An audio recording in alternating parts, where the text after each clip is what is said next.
पीले दांत वाली बहू। रंजना कभी ब्रश नहीं करती थी। उसे कितनी बार उसके माँ बाप ने डांटा, लेकिन उसका कोई असर उस पर होता ही नहीं था, जिस कारण से उसके दांत पीले पीले हो जाते हैं। शादी के बाद अरे बहू, वैसे तो तुझ में कोई कमी नहीं है, पर तेरे दांत इतने पीले कैसे हैं बेटा? कैसे मतलब? कोई सर्जरी थोड़ी ना कराइए। वो तो क्या नाम, मैं ब्रश नहीं करती थी तो पीले हो गए। अब क्या करूं?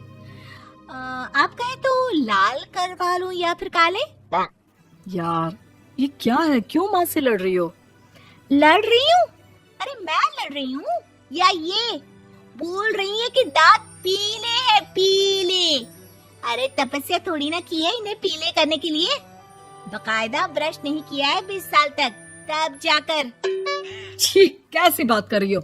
ये उस वक्त तो पीले नहीं थे जब हम लोग तुम्हें देखने आए थे। अरे तब साफ करवा लिया होगा डेंटिस्ट के पास जाकर।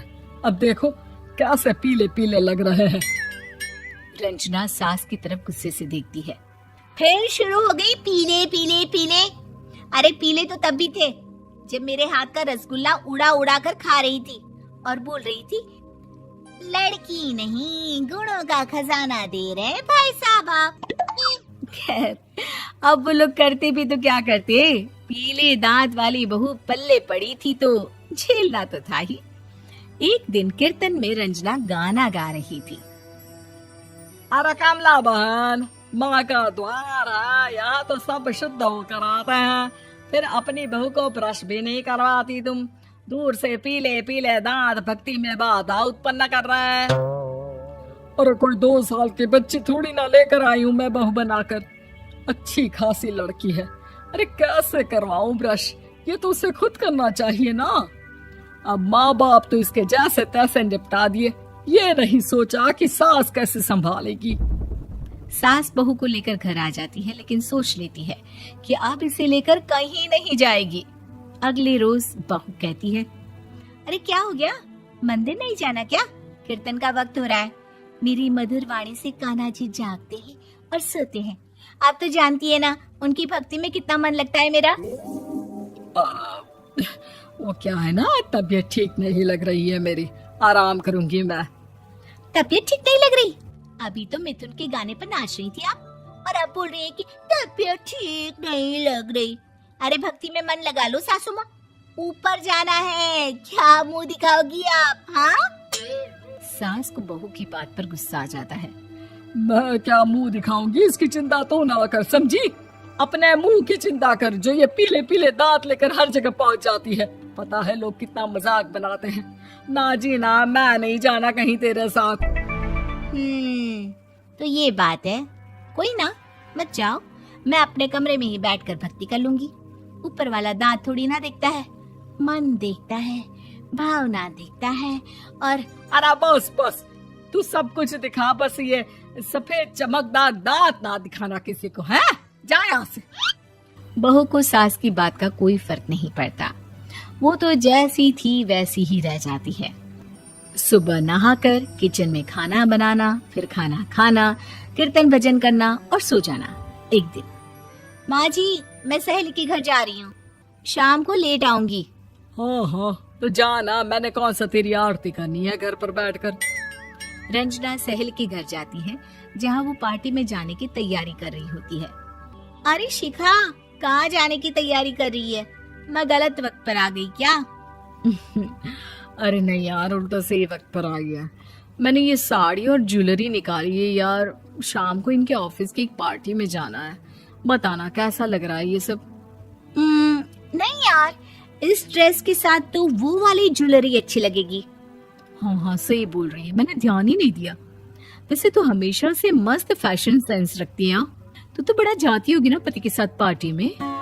रंजना कुछ नहीं बोलती, बस सोचती है कि यार काश ये बात सही हो जाती, पर मैं क्यों नहीं जाती पार्टी में? क्या इन लोगों की कोई पार्टी होती नहीं होगी?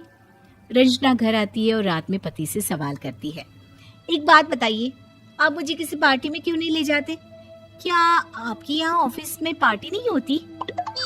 पति बेचारा क्या कहता कि दांत पीले हैं तुम्हारे इसलिए। अरे कोई पार्टी होती नहीं हम लोगों के ऑफिस में, तो कहाँ से लेकर जाऊं? और मार्केट, मॉल, कहीं वीकेंड घूमना, कहीं तो। अरे यार सारे हफ्ते में एक छुट्टी मिलती है, तो सोचता हूँ कि आराम ही कर लूं। क्यों? रंजना मन मार के रह जाती है।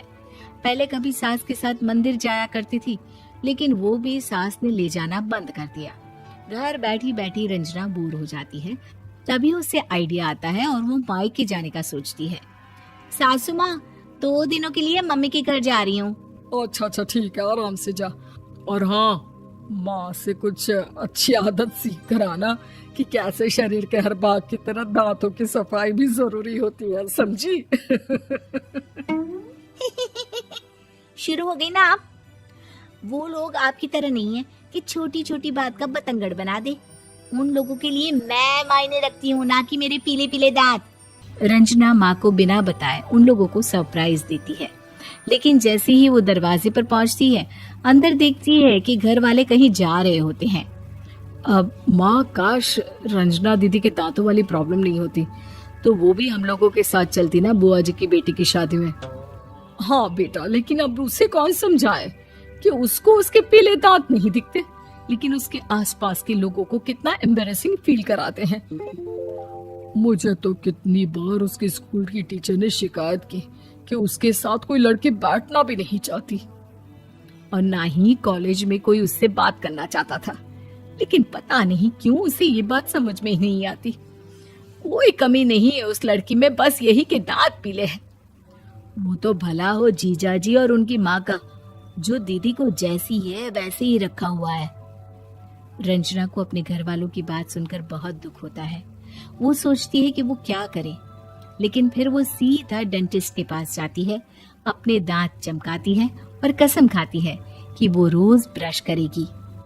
अरे क्या हो गया? तुम तो 2 दिनों के लिए गई थी ना। पर कोई ना, अच्छा है, चलो आ गई तो। रंजना सास के सामने आकर खड़ी हो जाती है और पूरी स्माइल करती है, उसके चमकदार दांतों को दिखाती हुई। हैं? चले मंदिर? माँ, मुझे माफ कर दीजिए, मैंने आप लोगों को बहुत एम्बैरेसिंग फील करवाया। मैं आज से रोज ब्रश करूंगी।